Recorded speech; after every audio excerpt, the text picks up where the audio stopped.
Bonjour, en ce début du mois de mai 2023, peut-être avez-vous vu cette news concernant un papier qui touche à la neuroscience et aussi aux IA, hein, c'est pour ça que j'en parle ici.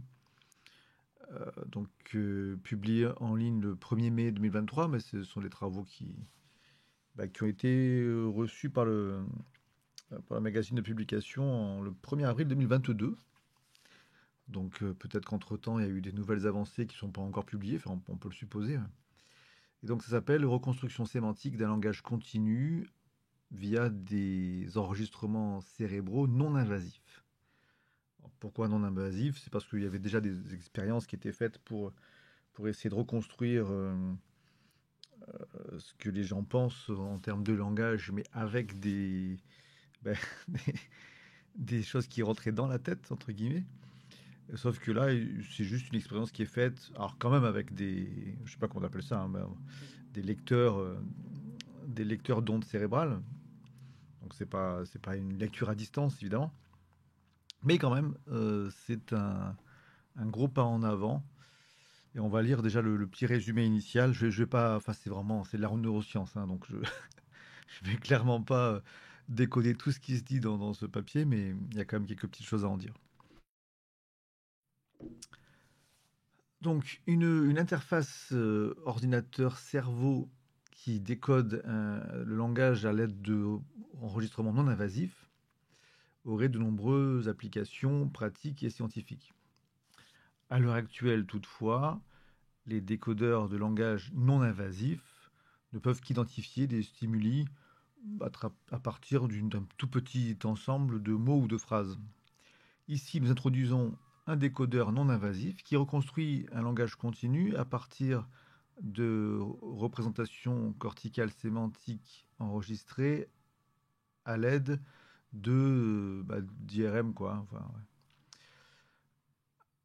Étant donné, à l'aide de ces enregistrements cérébraux, ce décodeur génère des séquences de mots compréhensibles qui recouvrent la signification d'un langage perçu ou de langage imaginé ou même de vidéos muettes, démontrant qu'un simple décodeur peut être appliqué à toute une variété de tâches.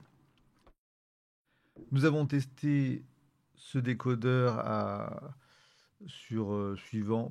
au niveau du cortex et trouvé que le langage continu peut être décodé séparément depuis plusieurs régions. Comme les interfaces ordinateur-cerveau devraient respecter l'aspect privé de notre activité mentale, nous avons testé si un décodage réussi nécessitait la coopération du sujet, et nous avons trouvé que la coopération du sujet est requise aussi bien pour entraîner le décodeur que pour appliquer le décodage. Nos découvertes démontrent la viabilité de ce type d'interface non invasive. Voilà, on reviendra sur le côté, sur le côté vie privée, c'est sûr, mais... Alors, le papier fait une trentaine de pages avec, bien sûr, des tas d'aspects qui sont extrêmement spécialisés et qu'on peut pas aborder sans être neuroscientifique. Mais ce qui est vraiment cool, et qui a été d'ailleurs vulgarisé un peu par un des auteurs du papier, Jerry Tang, sur Twitter, c'est que le document contient quand même, alors je mettrai l'adresse où on peut le récupérer, là, il y a plusieurs liens. Euh, voilà, il y a quelques pages plus faciles à appréhender qui montrent la comparaison entre le stimulus qui est envoyé au cerveau et ce qu'en comprend en bout de chaîne le décodeur en question. Et c'est vrai que c'est quand même assez impressionnant. Donc allons-y. Donc on va commencer par la version qui est donnée sur Twitter, là, qui pourrait peut-être suffire d'ailleurs, hein, il vient un peu sur l'essentiel. Donc que nous disait Jerry Tang dans son fil Twitter? C'est que jusqu'à présent, on considérait que les IRM donnaient des temps de réponse trop lents pour décoder le langage. Et que pour compenser ça, ils ont développé un décodeur qui combine l'utilisation des modèles de langage, justement comme GPT et compagnie, et, et des modèles d'encodage qui sont capables, en tout cas, de générer des séquences de mots qu'ils ont entraîné après spécifiquement pour travailler là-dessus, bien sûr. Et donc, un exemple, ils ont entraîné, ils ont fait des tests avec des réponses cérébrales pendant que les sujets écoutaient des histoires. Donc voilà, on leur raconte quelque chose, elles l'écoutent, et on leur met le décodeur et on voit ce que le décodeur comprend. Le décodeur, évidemment, n'a pas accès à l'histoire. Son GPT interne, là, son IA, n'a ni le texte ni l'audio de ce qui est raconté. Hein. Elle se contente de lire les ondes cérébrales, l'activité cérébrale. Donc, par exemple, ce qui est entendu par la personne, je n'ai pas encore mon permis de conduire et j'ai juste, je suis juste, jumped out right when I needed to. J'ai sauté quand j'avais besoin. Enfin, là, en l'occurrence, ça doit avoir une signification, genre, je suis parti quand j'en avais besoin, un truc comme ça. Et donc, le décodeur a compris. Elle n'a pas encore commencé à apprendre à conduire. J'ai dû la pousser hors de la voiture. Ok. Donc, on n'est pas encore sur une interprétation exacte, bien sûr, mais c'est quand même déjà impressionnant. Moi, ça me rappelle l'époque où, il y a quelques années, je voyais Google qui était capable de décrire ce qu'on voyait un peu sur une photo. On était encore très loin de Midjourney, Stable Diffusion, mais des fois, je voyais des photos qui étaient auto-légendées par des IA. Je trouvais ça déjà assez ouf. Et en quelques années maintenant, ça a énormément progressé. Donc quand on voit ça aujourd'hui, on se dit que dans quelques années, la lecture de l'esprit va être assez fine quand même. Donc il y a un code couleur. Hein. Ce qui est en bleu, c'est ce qui a été deviné de manière exacte. Ce qui est en mauve, c'est les trucs où on est à peu près dans l'esprit. Et en rouge, orange, on a les erreurs. Quoi. Deuxième exemple. Je ne savais pas si je devais crier, pleurer ou m'enfuir. À la place, j'ai simplement dit laisse-moi tranquille. Donc ça, c'est ce qui a été entendu par la personne, ce qui a été compris par le décodeur, commencer à crier et pleurer, et alors elle a simplement dit je te dis de me laisser tranquille.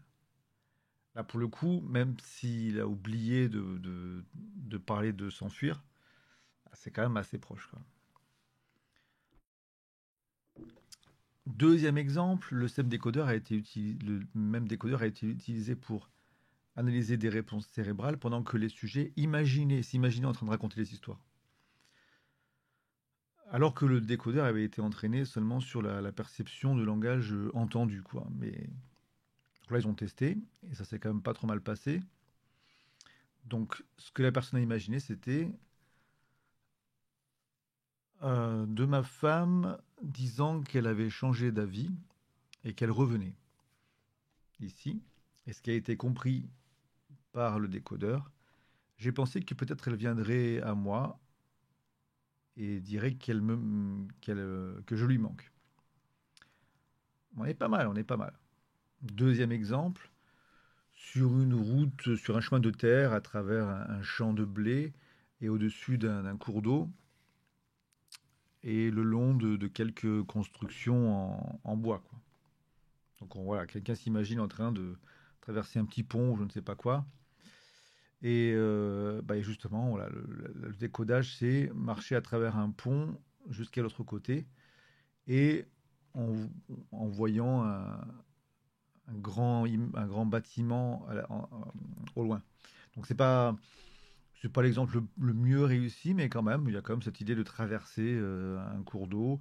Il y a quand même une construction qui est citée. Bon, c'est pas mal quand même. Ils sont allés un peu plus loin en montrant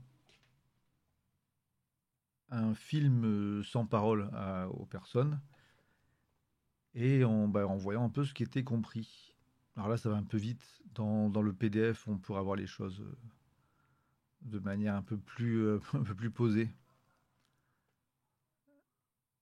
Mais on voit que ça marche pas trop mal quand même. Enfin, nous avons testé si notre décodeur respectait la vie privée de l'utilisateur, et nous avons trouvé que la coopération du sujet était actuellement, notez-le actuellement, requise pour entraîner et utiliser le décodeur. Par exemple, nous avons développé un ensemble de stratégies de résistance qui, qui amoindrissait considérablement les performances du décodage. Donc, ce sera peut-être livré avec un mode d'emploi pour, pour que cette lecture ne marche pas. Et bien sûr, bon, ça génère beaucoup de discussions sur Twitter et ils veulent confirmer qu'ils prennent cet aspect de vie privée très au sérieux et qu'ils rejettent toute utilisation de ça pour la surveillance, l'interrogation et autres applications non éthiques. Bon, est-ce que ça suffira à faire en sorte que ça n'arrive jamais? Je ne sais pas, je ne sais pas.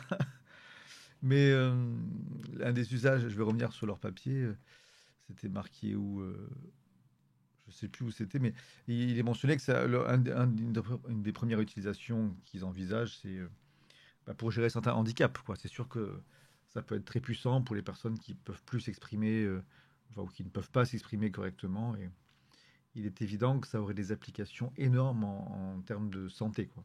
Et aussi potentiellement des applications énormes en termes de dystopie atroce. Nous verrons cela. Donc si on revient sur leur papier, qu'est-ce qu'on a d'autres exemples du coup de stimulus. Là, on est sur les phrases qui sont entendues et restituées. Je me suis levé du matelas à air et j'ai pressé mon visage contre la vitre de la fenêtre de la chambre en espérant voir des yeux, m'attendant à voir des yeux me regarder. Mais finalement, je n'ai trouvé que l'obscurité. Et ce qui a été compris, c'est j'ai simplement continué à marcher jusqu'à la fenêtre, j'ai ouvert la vitre et je suis resté sur mes pieds, quoi. J'ai regardé à l'extérieur, je n'ai rien vu et j'ai regardé à nouveau et je n'ai toujours rien vu. Donc on a l'esprit, mais c'est pas encore très très précis. Donc ça, c'est un exemple qu'on a vu sur Twitter.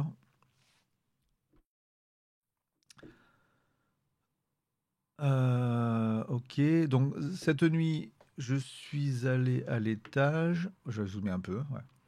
Cette nuit, je suis allé à l'étage vers ce qui avait été notre chambre.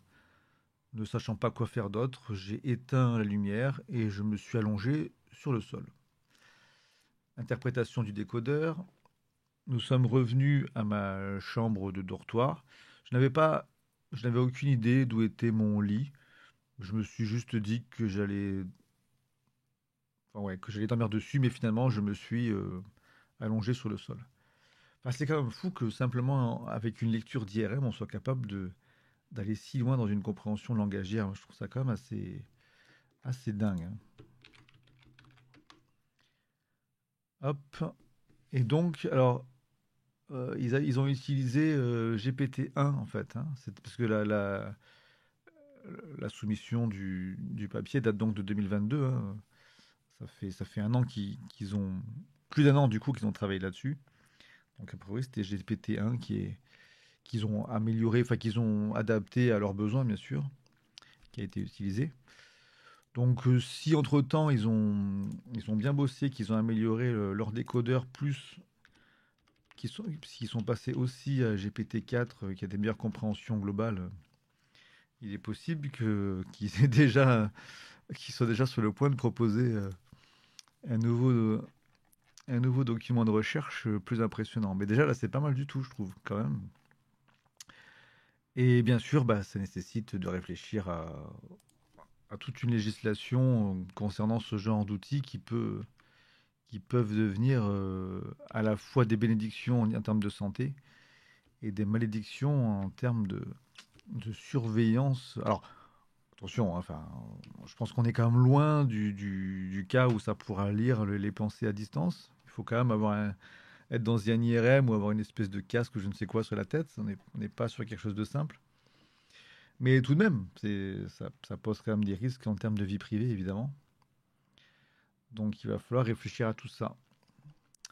Bon, je ne vais pas aller plus loin, c'était juste pour montrer un peu l'ensemble l'esprit du papier. Je mettrai des liens dans la description pour aller voir le compte de Jerry Tang et puis bien sûr le PDF sur lequel je me suis basé.